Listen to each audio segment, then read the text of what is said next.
something shifts. When real stories meet real listeners, something lifts. Every Saturday we show up and we bring our best. Show up to Carrie Connects and leave it best. Show up, show up. Something is happening here.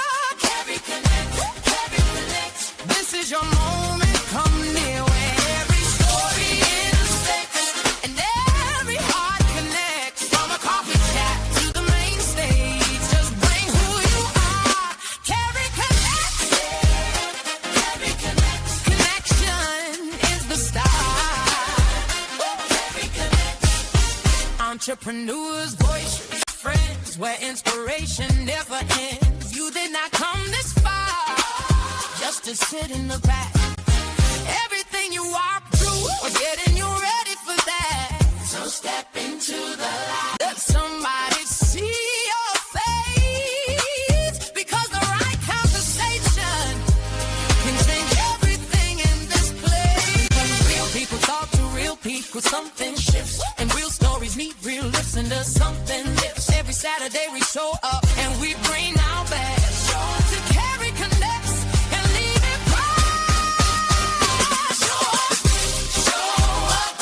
Something is happening here. Carrie Connects, Carrie Connects. This is your moment, come near where every story intersects and every heart connects. Over coffee chat to the main stage, just bring who you are. Carrie Connects, Carrie Connects. Connection is the start. We started over coffee just to see if it was real. Yeah, you opened up and showed me everything you feel. Now the world is watching and they take the very best chance. Carrie Connects is where somebody finally cares. Show up, something is happening here. Carrie Connects, Carrie Connects. Listen, you know it, come near. Every story intersects and every heart connects. From the coffee chat to the main stage, just be who you are. Carrie Connects.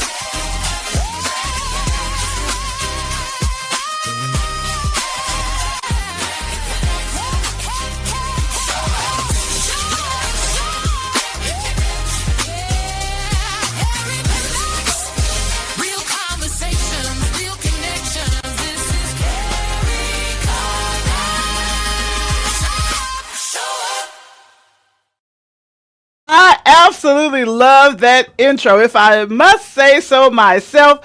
Happy Saturday, everyone. Hello, family. I love seeing that you all are already in the comment section, engaging and interacting with one another. That is what this is all about. So I am Coach Carrie Willis, financial coach, business mentor with great finances, and Carrie Connects is where I introduce you to people I think that you should know. I always say that we are 1 degree of separation from somebody that could change the trajectory of our life. And this is where we allow that to take place. So Carrie Connects is sponsored by Great Finances, where we help individuals and families gain financial clarity, protect what they're building, and prepare for the future by making informed financial decisions with a licensed professional coach. Now, with that being said, I want to let you know that August is National Wellness Month. And today we are, I'm so excited. I can't even get it out. But okay, here we go. Today we're talking about something that affects every woman if she lives long enough. But somehow a whole lot of us get there and nobody's explained to us what is happening to our bodies. Now, many of you know my mother passed away at the age of 39. Her birthday was yesterday. So happy heavenly birthday, Mom, forever 39. But listen, she didn't get into this space and I didn't get to have these conversations with her. So I'm always grateful when there is somebody else that I can have these conversations with. So today's topic, your body is talking. But are you listening? And family, we are live. So talk to us in the comments, ask questions, tell us what you're thinking. We're going to have a lot of audience engagement. So I want to bring my guest up onto the stage. Now, let me try this. Okay, I'm going to add this to the stage first. Okay, get into it. I did that right. And then I'm going to add Lisa. And I just want to say, Lisa, I'm trying, girl. I'm a one woman show over here, right? So, everybody, meet Lisa Feveck RD. She's joining us from Trinidad and Tobago. And Lisa is a menopause dietitian and coach, corporate menopause wellness coach, diabetes educator, transformation coach, and 3-time best-selling co-author. Now, Lisa, before I start telling everybody everything about you, tell us in your own words who you are and what you do. Give us that 1 to 2 sentence intro. Well, I don't know what's left to say, but hi, everyone. I'm glad to see people in the comment section already. So, like you said, I'm from Trinidad and Tobago, born, raised, still living here. Can't think of living anywhere else in the world. The Caribbean is just too sweet, man. But yeah, my focus is on women's health issues, specifically perimenopause and menopause, because we don't have enough conversations about it. I know we're seeing it all online, but we're still not having the right conversations about it. Women are still confused about the symptoms and what they can do about it. So I'm happy that people like yourself will bring on these topics and share with the world, because that's what we need to keep doing. Absolutely. I agree with you 100%. That is what needs to happen. And similarly to finances, even with menopause, there's just so much misinformation that's Yes. floating around on social media. So we need people like us who are credentialed, who are experienced with certain topics to be able to share this. So before we talk about menopause, I really want people to understand your story. Now, Lisa, how does an electrical engineer end up becoming a dietitian and a menopause educator? What happened that changed the direction of your life? Yeah. So as soon as I left university, I became an electrical engineer. Like my dad, my uncles, both my grandparents, all of them were in that field. So we went to work for the electrical company that supplies electricity for the island. And I had no inkling about being in healthcare. I thought I was going to follow in my family's footsteps and be there until I retire. But I didn't realize at the time that God made me a little more special than the average Come person. on. So I found out that probably like in my late 30s that I was born with every organ either upside down or not where it's supposed to be. So my heart is shifted a little bit on my right side. My stomach is inverted. My womb is inverted. 1.5 lungs, So, like I said, born a little more special, but didn't know it at the time. Was never diagnosed. So when I was working as an engineer, I had to have spinal surgery. I didn't fall or anything, but everything was just got weaker. And it was one of 2 surgeries, and I had to have other surgeries on different parts of my body. Like I said, real special, right? But I was taken from the field where I interacted with people. I saw where my work, I got letters like, thank you for putting streetlights in the area. My daughter feels safe coming home. Or thank you for bringing electricity to my home. My kids can stay up late and do homework. So those are these kind of stories that really motivated me in my job. And when I had my surgery, they moved me to an office job, which was equally important, but it didn't give me the satisfaction that I needed.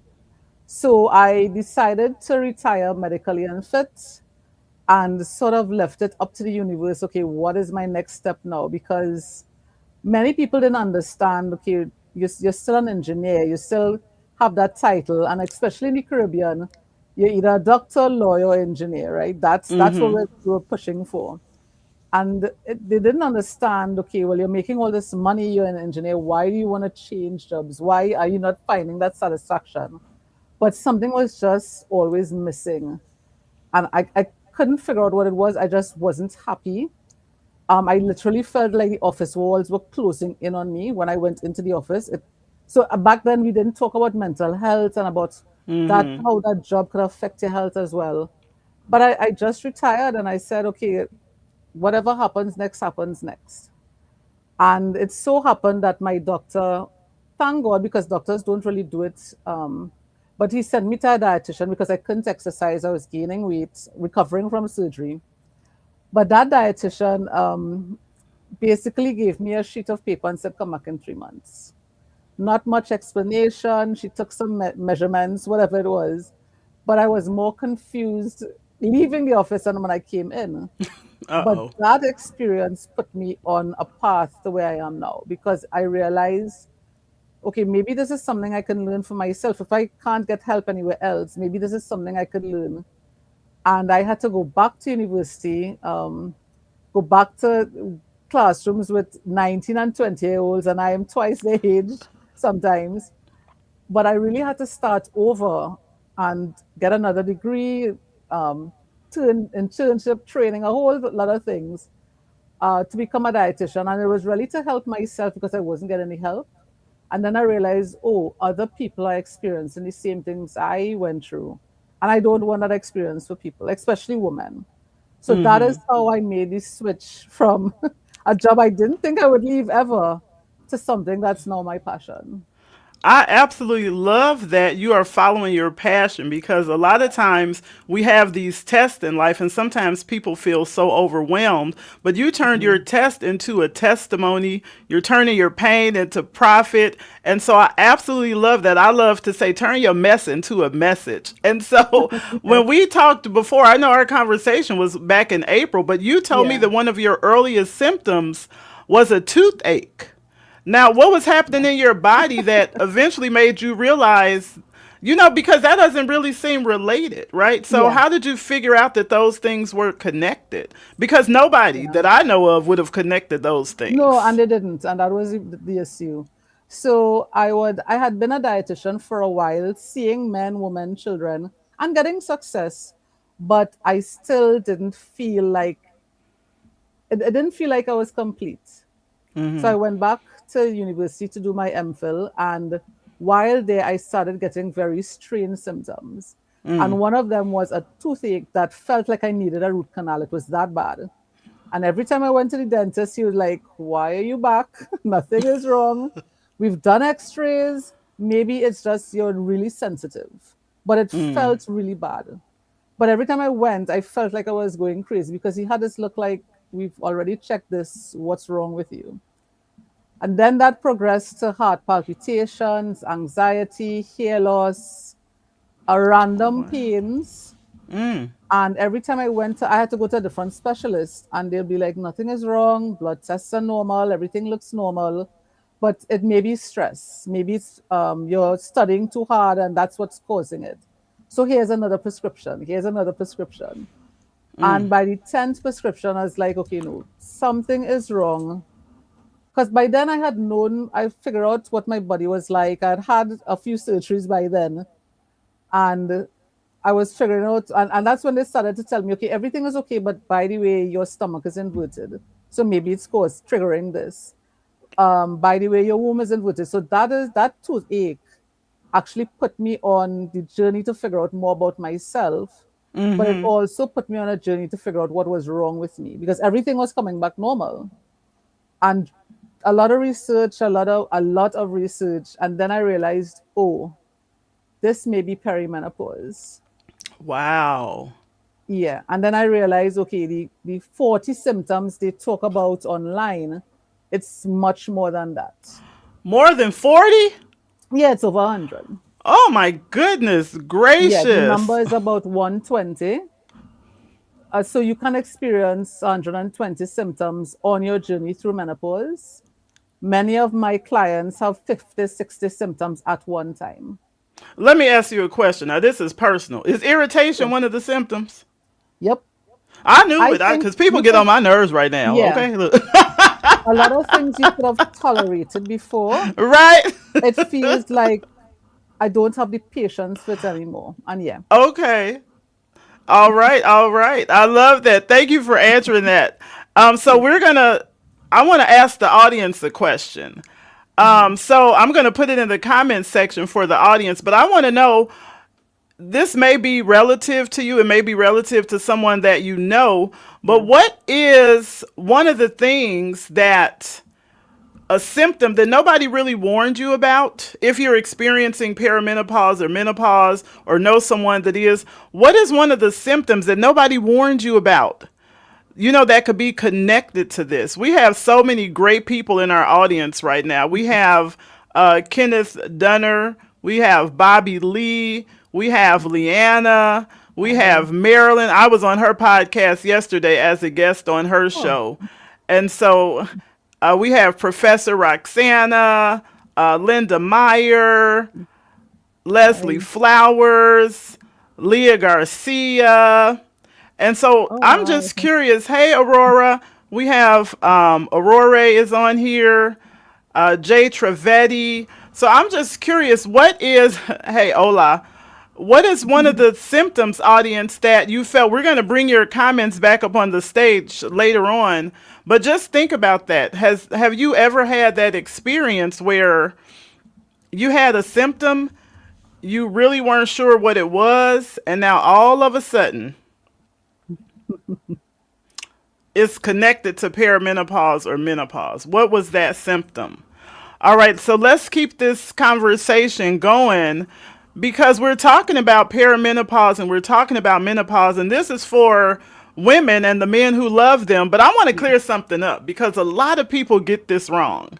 Yeah. What is perimenopause, menopause, and postmenopause? Yeah. Like, what are the differences? Because a lot of people I always hear menopause, but I never hear the peri or the post in front of it. So when somebody says, I'm going through menopause, what's happening? What's the Yeah. differences? So what I say, it's a menopausal journey because it is a journey from most likely in your 30s until you leave this earth.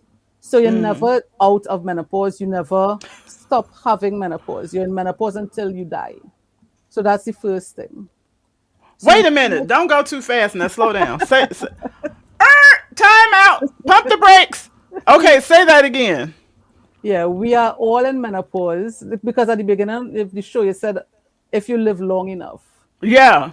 Most of us, especially women of color, start in their 30s. So the internet likes to Wow. talk about being around 51. And I think it's because we don't have enough research. And most research is done on white populations. Okay. And these would have been done on white women. So we need to, keep doing the research. But most of us, especially women of color, start in our 30s. Wow. And you never leave menopause. You're in menopause until you die. And that's important because we think once we're not experiencing hot flashes or some debilitating symptom, that we can stop taking care of ourselves and go back to normal. But no, we're in menopause until we die, and it's important. So I'll explain these stages, sorry, and you'll understand. So to be defined as in menopause, and menopause actually lasts one day. One day? One day. Audience, did y'all catch that? Okay. Pick up what she putting down. If you don't have pens, crayons, pencils, lipsticks, get you some. Menopause is one day. Is one. Okay. Cleared that up. And it's only because being in healthcare, we need to define things to help us diagnose it. So if you go 12 straight months without having a menstrual cycle, without having your period, the very next day after those 12 months, you're in menopause for one day. And the next day after that, until you die, you're in postmenopause, right? And Wow. before those 12 months, you were in perimenopause because at that time you're still having a period. So whether it's missing months, whether it's heavy, whether it's more than once a month, because I have clients and you see these stories online having menstrual cycle more than once in a month. So twice a month they will have it. Whether it's heavy, light, you're missing it. Once you're seeing it still, you're in perimenopause. For most women, and that's only because of the data we have right now, for most women, perimenopause is the time where they experience the most debilitating symptoms. So that's where we'll get the stories of the hot flashes, the mood swings, the migraines, digestive issues. You go to 12 straight months, and it must be 12 months. So I have had clients that gone 11 months on some days, and then they get their period. We have to start off from day one and count another What? 12 months. right? Mm. Because you're still having it. 12 straight months without a period. Next day after that, menopause for 1 day. The very next day after that, until you die, you're in postmenopause. Now, can you still get a period in that time? Yes. And I would say go talk to your doctor because some spotting could happen. It could be triggered by other things that you need to check. But generally, that's how we define these stages. That is And so yeah, informative. Such great information. The clarity, right? That's what this show is about. And I yeah, always tell people confusion is expensive, but clarity oh yeah, pays for life. And so learning this information, whether you're a woman, whether you're a man, I just think it's absolutely important information. I saw something in the comments that I thought was funny from one of the gentlemen in the audience. I don't know if I can find it again. Um, Oh, here it is. was it You know Kenny? Kenny. Yep, you know it was. He said so many people get on his nerves, and he know he's not perimenopausal or premenopausal. But that's hilarious because Yeah, men that, and women have hormones, so it's really important to be able to identify and clarify what's going on with your body, even if you're a man. It may not be this conversation, but hopefully yeah, this conversation encourages you to go to your professional doctors and yeah. find It out if does. there is anything that is going on with you. And Yeah, so and I as just think that's important. he mentioned the word premenopause. No, he probably meant perimenopause, but Yes, we'll yes, see yes. premenopause coming up. So premenopause, it's pre means before, so it's before your menstrual cycle. So that's when you're having your normal puberty, your normal cycle. Okay. So you might see that term premenopause come up. It's not part of the menopausal journey. That's your normal everyday cycles where you're getting your PMS, your mood swings or whatever, but you're still having a regular period, a regular cycle. Okay, okay. And I So want if to see that's the something here case, I had.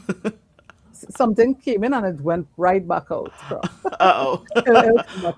Well, if it comes back, make sure you let us know Yeah, about it because yeah. this is a great conversation. I want to know why are so many women walking around in perimenopause and they have no clue? Are they waiting for the hot flash? Yeah, I Because think so.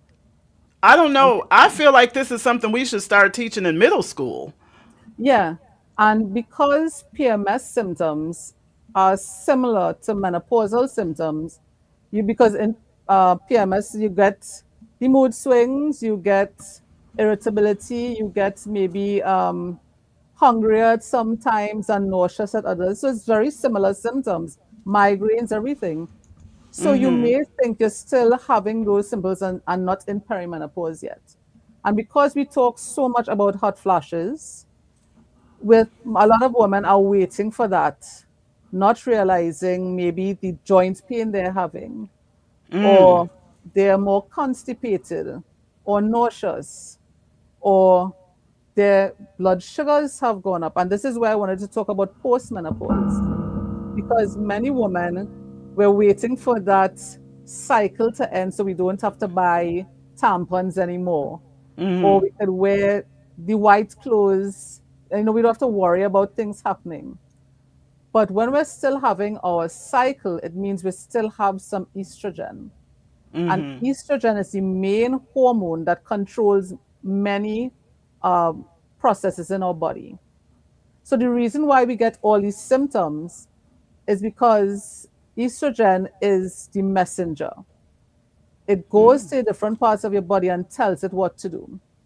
So it deals with temperature regulation, digestion, mood swings, everything. So if you don't have enough of those messengers, the body parts start to go haywire and does what it wants. So yes, on one hand, we're looking forward to not having that cycle anymore. But once we don't have that cycle anymore, when post-menopause, this is where things like heart disease becomes a concern, right? So cardiovascular disease, cardio means heart, vascular means blood vessels. So heart attacks, strokes, heart palpitations, all of those things shoot up, and the risk for heart disease goes up higher than a man's risk once we're in menopause, especially post-menopause, because we don't have that estrogen anymore to tell the body parts what to do. Our blood Wow. sugars go up and become very unregulated. So many women, once they start their menopausal journey, become diabetic, haven't changed their diets, they're still exercising, right? So they haven't done anything to trigger it in the way we know. So they haven't like started eating more unhealthy foods or anything like that, but they become diabetic. Osteoporosis is another concern. So once we're in post-menopause, we're not having the cycle again, very low on estrogen, things like diabetes, type 2 diabetes, heart disease, osteoporosis is of greatest concern. So that's where I tend to also focus because I know women may come to me and say, these hot flashes are really bad, or I can't sleep, or I am moody all the time. 1 minute I'm happy, and the very next minute I can be in a rage because my husband is breathing too loudly. And now I want to divorce him. And I've had clients say that, ready for I divorce believe because it. he's breathing too loudly. I can't take it anymore. And they're not realizing this is the hormones that's doing that. But of greater concern is my longevity, my quality of life. Am I going to see my children grow up? Because all these risk factors have now gone up exponentially. That is such great information. I want to just have some more conversation with the audience, Mhm. but I love that you are talking about this because a lot of times we don't know what that we're even experiencing Yeah, symptoms. Some we've gotten so accustomed to things are just a way of life. yeah. And so I want the audience, if you would, to put in the comment sections, were you ever taught anything about perimenopause before you started experiencing it? Yes or no? So if you have experienced this or anything about menopause in general, were you ever taught anything about this? Because I know that I didn't get any education growing up. Of Mhm. course, I lost my mom young. I have sisters, I have aunts, I have cousins, but this is just not something that we had conversations about. We didn't have conversations about these types of things at all. And Yeah. so I'm just looking to see. Marilyn says that she wasn't aware that women experience menopause as early as their 30s, right? Yeah, and I think it's most women that are experiencing in their 30s. I think within the next few years, the research will catch up to what we in the healthcare system are experiencing, talking to our clients. Most of us are starting in our 30s. Yeah, absolutely. And that's really, really, really interesting. And I know we're going to bring this conversation up later, so I'm going to save that Yeah. comment.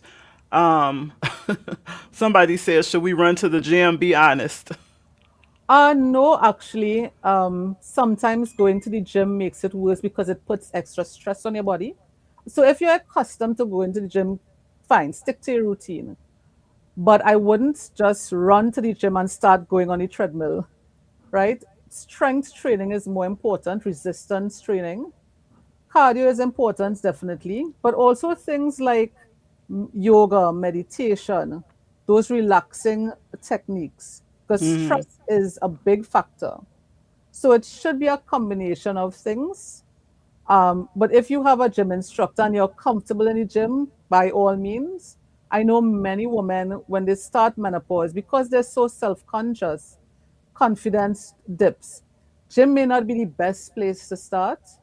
And I like to tell people the University of YouTube is something that's very underutilized. You find an instructor or program that works for you. And many women need to start very slow because of the joint pain. So find online instructors. And these are some of the things that I give to my clients. I can't Okay. do everything, but I will tell them, listen, this person online does really good yoga. This is someone I you can try this person. If it doesn't work for you, because not every instructor will speak to you, or Yeah. you'll feel, okay, this is the person for me. And that's okay. There are millions of them online. You just find one that works for you. But I won't tell people run to the gym if you've never gone there. That's not what you're accustomed doing. I appreciate that response because that means, are you saying I ain't got to run to the gym? Look. No, this is not to do physical activity. Oh, This is man. No. But you can stay in your Right. kitchen. Let's say you're brewing a cup of coffee. You can get some heavy cans and do some lifts, Yes. right? You can push off against a kitchen counter and do some push ups. You can do some squats, or you can just do some deep breathing. If you're rushing around and you're finding yourself anxious to get out the door, while you're waiting for the coffee, just doing some deep breathing can do wonders for the rest of the day and how you experience those menopausal symptoms. That is such great information. And I know you all can't see the comments over on Instagram, but Lady T, she says that she was getting an odd feeling in her hip area at times. And then Dr. J, who is also on here, Dr. Janelle, he's a medical doctor turned financial professional. His wife is a nurse, also turned financial professional, and he's listening in the audience as well. And so I just think it's such a great conversation. I love seeing all of the different industries. People are interested in this information. If you have daughters, you need to be listening to this Yeah. conversation. If you're a woman of any age, you need to be listening to this conversation. If you're a man who have women in your life, you need to be listening to this conversation, because it's really not something that we learn about in school at all. I just No. did learn about this. And even as a teacher for 20 plus years, well, I didn't teach health, but this is not something that students were having conversations about And at all. also, doctors don't have this information because it's not part of the syllabus. So you have to specialize to do. So even gynecologists, they may touch on it, but to say to know that there are over 100 symptoms, they don't know that. So Wow. to diagnose their clients, if they're not familiar with it or they haven't done extra research, most times women get misdiagnosed, or sometimes not even heard or acknowledged because we're thinking, okay, maybe it's just stress, maybe it's just depression, where that may be the surface symptom, but what's going on underneath is an issue. And one other thing I forgot to mention, so those stages that I talked about, perimenopause, menopause being one day, and postmenopause, that is the natural occurrence. That's natural menopause. There's surgical menopause. So I know you had a question in it lower down. If you've had a total hysterectomy, so you're removing ovaries and uterus, you're straight into menopause. There's no stages, no. After the surgery, you're right away in menopause. But even if you've had a partial hysterectomy, so it's just your uterus you've removed and you have your ovaries still, technically, if you have your ovaries still, you shouldn't experience menopausal symptoms because you still have the organs that will produce the estrogen and the progesterone. Most women I've talked to experience hot flashes right away. So even if you've had a partial hysterectomy, I would say consider yourself being in menopause, because to expect those symptoms and to start taking steps to make yourself ease those symptoms. Also, if you're having breast cancer treatments, so you've been diagnosed with breast cancer and you're having life-saving treatments, that pushes you, not in pushes, shoves your body into menopause because it's that drastic. And the hot Wow. flashes women experience when having breast cancer treatments can sometimes be really, really harsh on the body because it's in a weaker state, because you need those treatments, right? I'm not telling anybody not to do those life-saving treatments. If you're in stage 4 cancer, you can't talk to me about nutrition only. You have to have those treatments, right? But understand, if you're having those treatments, more than like you're going into menopause.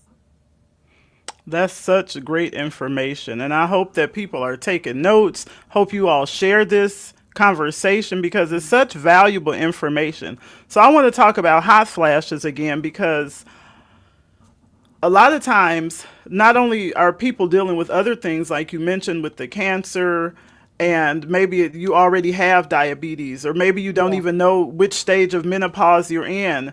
Hmm. And a lot of people really believe that hot flashes was menopause. Like the terms were really being used interchangeably for Interchangeably, all yeah. stages of menopause. And I know that Leah is saying before she met you, she thought that was the only symptom. And Yeah. I'll just say that hot flashes seem to get almost all of the attention, right?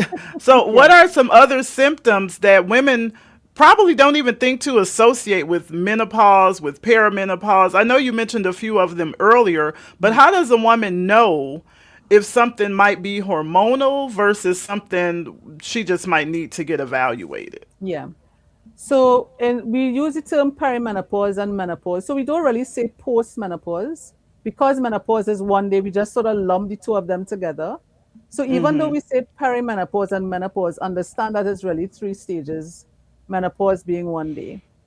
But I think women, to answer your question, we really wouldn't know you're in menopause because if you're having thyroid issues, you could have similar symptoms. So this is where putting yourself first and getting those checks become important. Many women, because we were having a conversation, I think back in April, about why don't women know they're in menopause? It's because we're running around taking care of everybody else and Yes. putting ourselves last.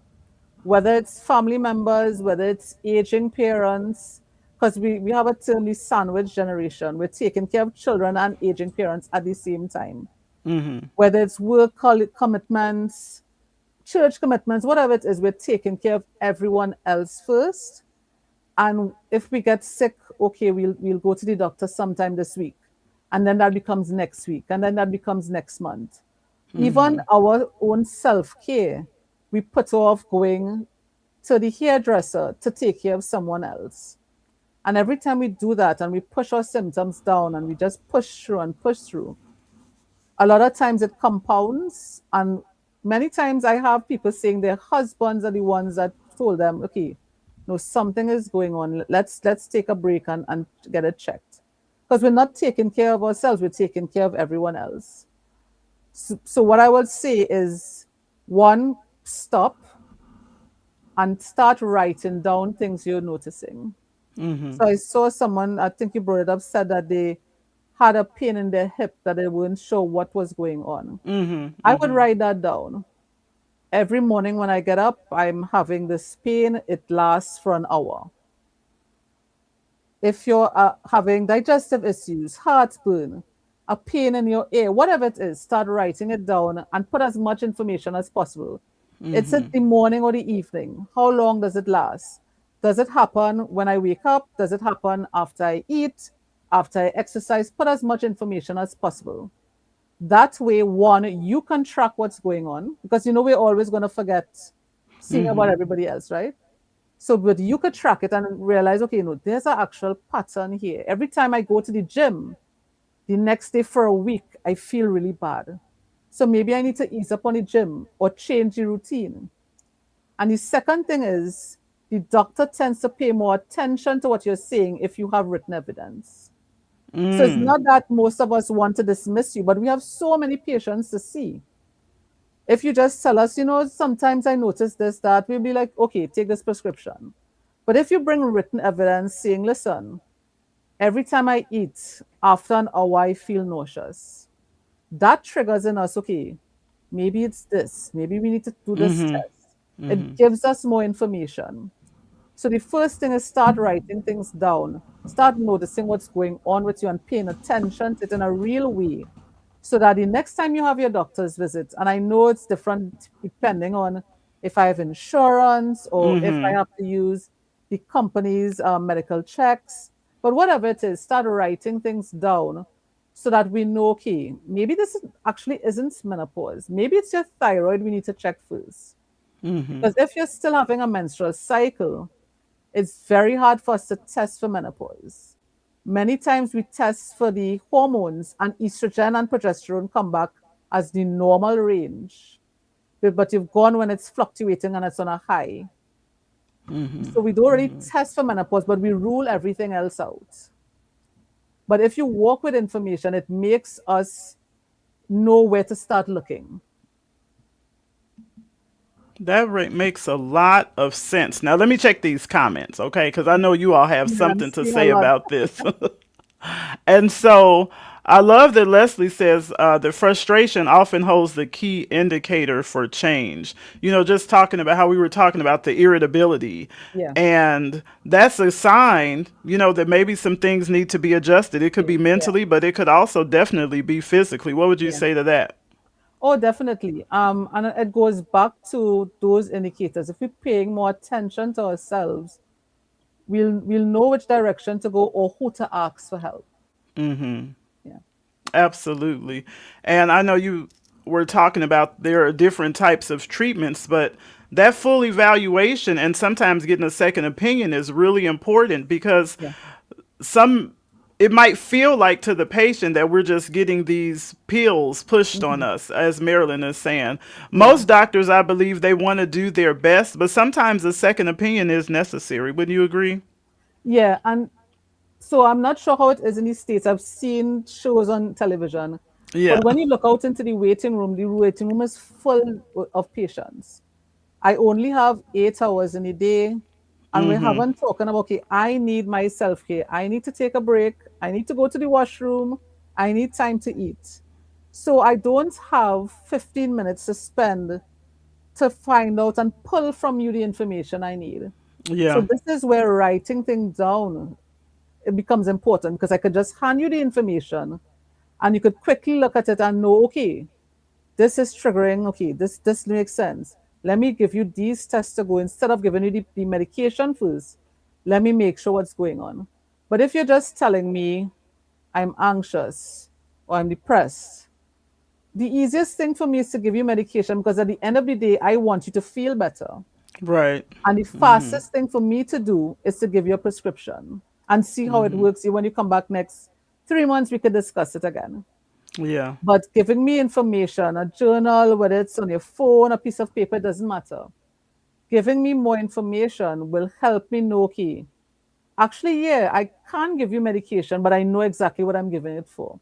So don't take away that I'm against medication. And in fact, hormone replacement therapy, the medication that gives you back those hormones, is the best solution for menopausal symptoms, hands down. But it works better if you have a good foundation. So, working on your nutrition, working on physical activity, working on your mindset, reducing stress, all of those things actually help the medication work better, not just for menopause, for everything. So, I'm not saying not to take the medication because sometimes if you're depressed, medication can help.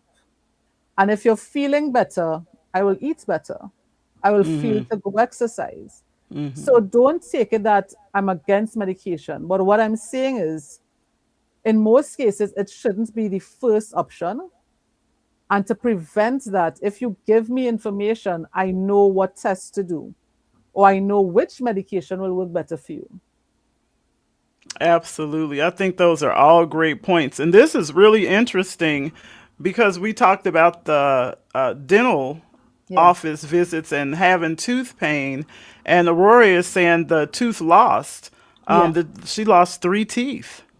Yeah. So I talked about uncontrolled blood sugars. That affects your dental health, that affects your heart health. So, yeah, we're seeing more people having more cavities or having to have tooth extractions because they've entered into menopause. Wow. So, I would say to this person, maybe if you haven't had your blood sugars checked, to go get it checked because it Yeah. may be a Oh, I was just agreeing with you. I was saying absolutely. yeah, Absolutely. These are definitely things that you want to make sure, yeah, that you get taken care of. And one symptom may show that maybe it has nothing at all to do with menopause at this time, but it could be diabetes or it could be it could be something that's something else. heart Yes, related. Absolutely. So definitely I agree. Go and get checked because you just never know. And you want to yeah, make sure that you're taking care of your health, making sure that you're doing everything that you can possibly do so yeah. that you have longevity and live your best life. Hmm. Now, I'm saying that in general, right? But I know that you focus particularly on women of color. What Yeah, does the existing research tell us? You mentioned that it affects us earlier in our 30s, but what doesn't it tell us about women of color and menopause? Well, honestly, we don't know. We don't have a clue what it means for women of color. And for us in the Caribbean, especially in Trinidad and Tobago, it's not just black or white or brown. We have mixed races. So I am mixed with 6 different ethnicities. How does menopause affect me versus someone like you? We just don't know. But what we Right. do know right now is that women of color start about 10 years earlier and can experience menopausal symptoms 10 years earlier than Caucasian women. Women of color experience more debilitating hot flashes. Women of color are more risk prone to heart disease, diabetes, high blood pressure. So if you have that right now and you're going into menopause, those things become more of a concern. Wow. And I And think you would, I don't think I answered your earlier question about the symptoms that you could experience. What I tell women, start from the top of your head, work your way down to the bottom of your feet. Anything and everything that could go wrong with that body part happens in menopause.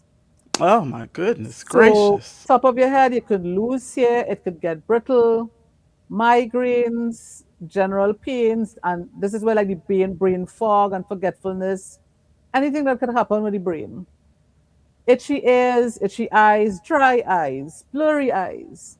Like I said, anything and everything that you could think could go wrong with that body part happens in menopause. So yeah, it's literally on over 100 symptoms. Yeah, I think that's so important. And I love that you made the comment. You said that you were 6 different ethnicities, and then you said someone like me. And I think that's so important because even though I identify as African American, I'm multi ethnic as well. And so Right. it's really important that if you don't know what your ethnicities are, you probably don't know how it can impact you. And I think that's why getting those DNA results in are so important if you don't know your family history, even if you do know it, because there may be some surprises in there for you. So I Yeah. absolutely love that. So you're in Trinidad and Tobago. Mhm. How does culture and ethnicity and climate and access to health care, how does that affect the menopause experience for women who are Caribbean? Yeah. So right now we are having really bad heat spells, and I know different parts of the world are having the same things right now. But in the Caribbean, we're getting the full brunt of the heat. Oh, So the way we experience hot flashes could be very different to someone, let's say in Canada, where it's mostly cool all the time, right? So yeah. depending on where you are in the world, your experience with menopause can be very different. Or you may have a hot flash and feel it's like a 4 out of 10, and I will feel it like an 11 out of 10, just from the temperature. Or it could be triggered more often. So we may feel it at the same level, but you're having it once a day, and I'm having it 5 times a day because of the heat. That is So yeah, so powerful not fun. because not fun at all. And when you said the heat, I was thinking, oh my God, I lived in Las Vegas, Nevada for 14 years, and sometimes it was 115, Yeah, I know 118, it gets hot out there. 120 degrees Yeah, outside. And so that's very, very, very telling. So I want to ask the audience real quick, where are you guys watching from? You know, our Caribbean family and the diaspora. Put your country and your city in the comments section because I'm living right now in Northwest Indiana, dealing with all types of tornadoes and the impact thereof. But I want to know, where are you guys watching from, because different cultures are impacted differently. So drop where yeah. you're watching from, put your country or your city in the comment section. That would be greatly appreciated, just so that we know where our audience is from. Yeah. I know we have some people on here in Texas, North Carolina, the Caribbeans, Mhm. Indiana. I saw my friend on there from Indiana. But what do you wish healthcare professionals outside of the Caribbean understood about Caribbean women? I think it just goes back to paying attention and listening more. But I also understand that the system has to change to allow doctors that time. So I know in private practice, they may allow themselves more time, they could schedule it differently. But if you're in the public healthcare system and you have a room filled with people to see, that can be really, really challenging. But if the system could set it up where doctors knew more about menopause going in, they would know what to look for, or maybe what tests to do, or what to rule out. And Caribbean women, women of color, right now it's kind of similar. So understanding that we start earlier on our menopausal journey, understanding that what we have access to healthcare wise might be different. The information might be different. Depending on what state you're in, it could be vastly different. Yes. What you experience, because you talked about tornadoes. So that's a mental stressor. So how I talk to you about menopause could be very different to someone in the Caribbean who has physical stressors. So the temperature will be a problem. So what I suggest, especially as a menopause coach, what I tell you to try and or what we experiment with could be vastly different, although we're experiencing the same menopausal journey. So the foods I may suggest, the type of stress relievers I could suggest could be vastly different because you are unique. You're coming in with. I like to tell clients you're a book and you're filled with chapters. What chapter are you in right now? And okay, right now I'm newly diagnosed with diabetes. I have uncontrolled blood sugars right now. So maybe the type of fruit we eat right now is a little different until we get the medication to settle because it takes about 3 months with most medications for the body to say, okay, let me work with the medication and get it right. And we still have to check, okay, maybe this isn't the right medication for you. Let's switch the dosage or switch the type. So it takes a while. But maybe we don't eat all the types of fruits we want to eat, we ate before. Maybe we eat more fiber. Maybe we walk after we have a meal, something we didn't do before, until we go to our next chapter where things have settled down, the medication is working better. Now we can reintroduce certain things. Or now maybe the dose of medication could drop because we've worked with our bodies, worked with a proper coach. So, not putting that stress on ourselves, taking it one day at a time, but giving ourselves the best opportunity for things. So making sure you are practicing any type of stress reliever you can, depending on where you are, using as much healthy foods, plant-based foods, depending on where you are, because not everyone has the same access, the same funds, whatever it is, but we could work with you depending on what your situation is. And just give yourself grace. Okay, right now I'm in this chapter. We're working on ourselves and we'll move to the next chapter after, and it's okay. Absolutely, absolutely, absolutely. And as we're getting ready to close out, I just have a few more comments that are really, really interesting. Felipe wants to say hi. Hey, Felipe. Hi. So he's enjoying the conversation. And I love that Douglas Friend, who's my near neighbor, says that this is an excellent topic for his high school health and wellness classes for Mhm. females and males. They touch bases on it, but it's so much more that can be covered. And So what would much. you say to that? And some men experience male menopause and get Oh. exactly the same symptoms. So they will get hot flashes, they will have mood swings. But for men, it's a lot easier to test for because I can go 1 month and test my testosterone level, go the next month and I've seen it's drop because it drops very linearly. And okay, I need some testosterone replacement therapy. But it means being not afraid to check because we know for men, getting them to go to the doctor is a challenge on its own to get any sort of checkup, right? But again, working with your partner, working with your brother, working with your colleague. Hey, I've noticed you are XYZ. Have you considered going to the company doctor to get a check? Or let's go, partner, let's both go get a checkup because it's overdue. Absolutely. And then this comment from the audience. The first Aurora says the first time I really talked about menopause with other women was last year when I went on a girls' trip to celebrate a friend's 50th birthday. And since Yeah. all 12 of us are around the age of 50, but none of us knew half of what they heard there. So, for example, they never heard that migraines was a symptom. Yeah. Like I said, anything that could go wrong, getting Mm-hmm. more colds and flus, anything to do with the digestive system, but also the emotional side, more anxiety. So anxiety driving late at night or driving by yourself, Mm-hmm. forgetting how to get home. I've had clients call and they can't remember which taxi to take or the route home, and they've done it forever. Depression, even suicidal thoughts become Wow. more apparent on your menopausal journey. So this is where talking to your friends, talking to your girlfriends, not being afraid to share, talking to your pastor, whatever it is, whatever medium you think it's convenient or you're comfortable with. And there are a lot of online groups as well.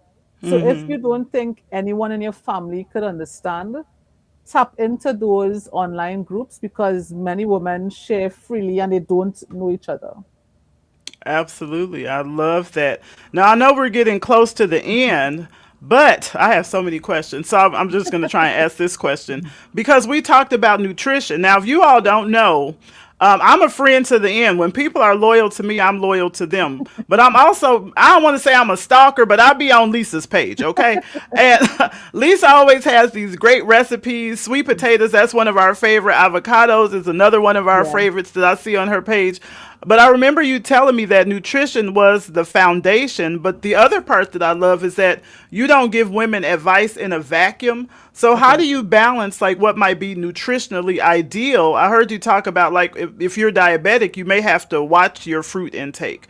But also the socioeconomic environment of where people are living. So Right. how do you balance that between what you can realistically afford, what you can actually access, and what Mhm. you can actually incorporate into your life when it comes to nutrition? Like, what are some simple changes that women can make without completely changing how their families eat? Yeah.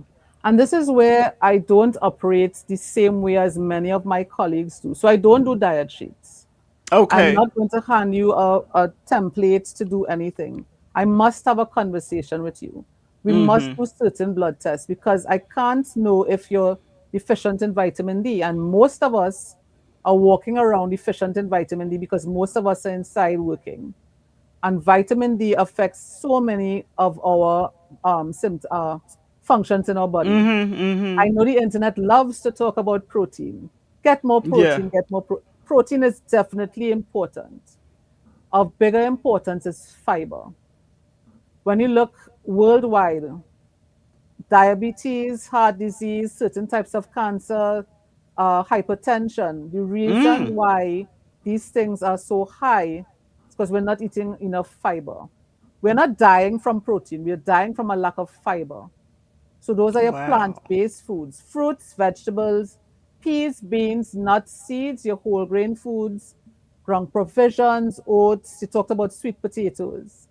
So I look at where you are in the world, what you have access to. How do you go to shop? Do you have to take 3 cars to get to your supermarket? Do you have to walk up 5 flights of stairs? So that Mm-hmm. means I Mm-hmm. can't tell you to shop for certain things. We have to break it up. You don't, not many of us can shop at a Whole Foods because it's expensive. But maybe we have a local farmers market we could tap into. So we really look at where you are, what you have access to, what your current diet is like. We do some blood tests to figure out, okay, maybe you're deficient in certain things depending on the symptoms you're showing. And we come up with a plan, and that plan isn't static. We try it for a couple weeks. Okay, what do we need to tweak? What are you finding it difficult doing? So if you're finding it difficult to drink more water, okay, maybe let's do some cold brews where we put some tea bags in there, some flavored tea bags. Maybe that helps. Or maybe adding some fruit or some basil leaves or mint will help you drink more water. We find ways that will work to you. And for the diabetic part, it's not that you can't have fruit. It's just some fruit may trigger that blood spike right now. Right. So maybe, so we live in the Caribbean, mango season is upon us, but we love our mangoes. And diabetics sometimes forget one mango is you're serving, not a bucket, Right. right? You can't Right. eat the bucket of mangoes because your blood sugar will go all over the place, right? So we need to Absolutely. adjust. And maybe mangoes aren't the best thing for you right now because you're still uncontrolled. Let's leave it for next month. Let's really hone in and drop those blood sugars, get those numbers back to normal, get our bodies accustomed to our lifestyle, and then reintroduce things. So it depends on what you have access to, what you are, where your story is right now. Going back to that book and chapter. What is your chapter right now? How we could move to the next chapter comfortably. Because I always believe no stress, comfort, food shouldn't stress you out. Enough things in this life stress us out. Food Right. shouldn't be one of them. That is so true. And Lisa, I absolutely love this conversation. Tell everybody how they can connect with you, how they can learn more about your work and your menomorphosis. I have dropped all of her links in the comment section across every single platform, Facebook, LinkedIn. I'm going to be dropping it on YouTube and Substack.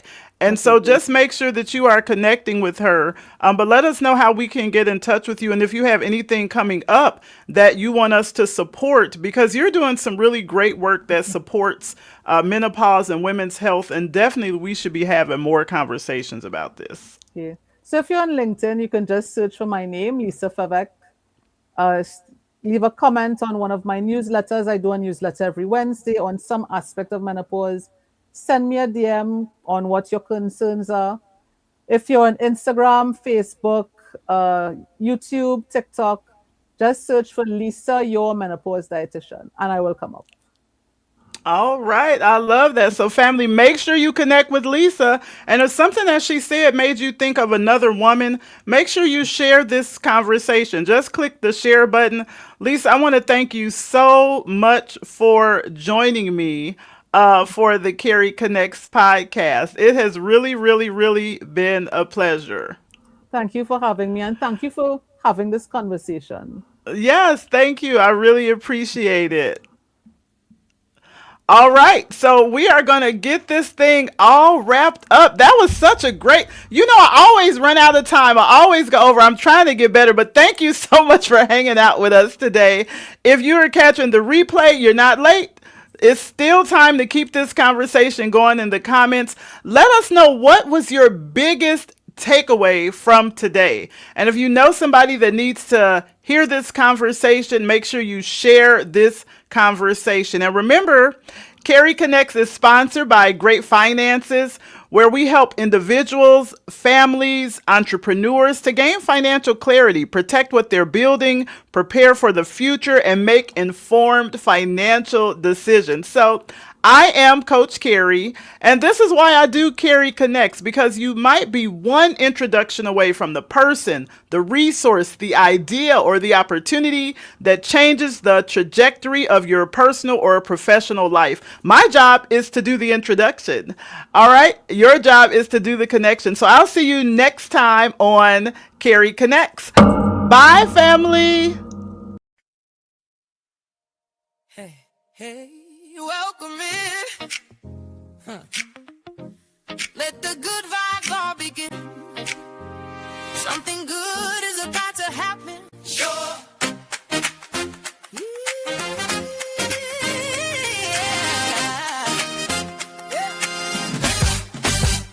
I've been waiting on you. Got a seat with your name. Started with a coffee chat. Now we about to change the game. You got a story worth telling, and I got a room full of ears. So drop whatever you've been holding. Get ready because your time is here. Because when real people talk to real people, something shifts. When real stories meet real listeners, something lifts. Every Saturday we show up and we bring our best. Show up to Carrie Connects and leave it best. Show up, show up. Something is happening here. Carrie Connects, Carrie Connects. This is your moment. Come near when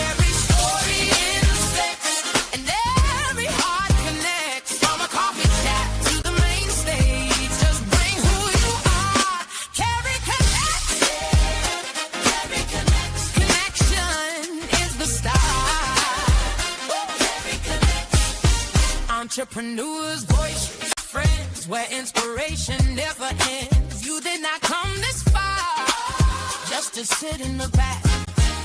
Everything you walk through was getting you ready for that. So step into the light. Let somebody see your face, because the right conversation can change everything in this place. When real people talk to real people, something shifts, and real stories meet real lips, and there's something lips. Every Saturday we show up and we bring our best. Show up to Carrie Connects and leave it bright.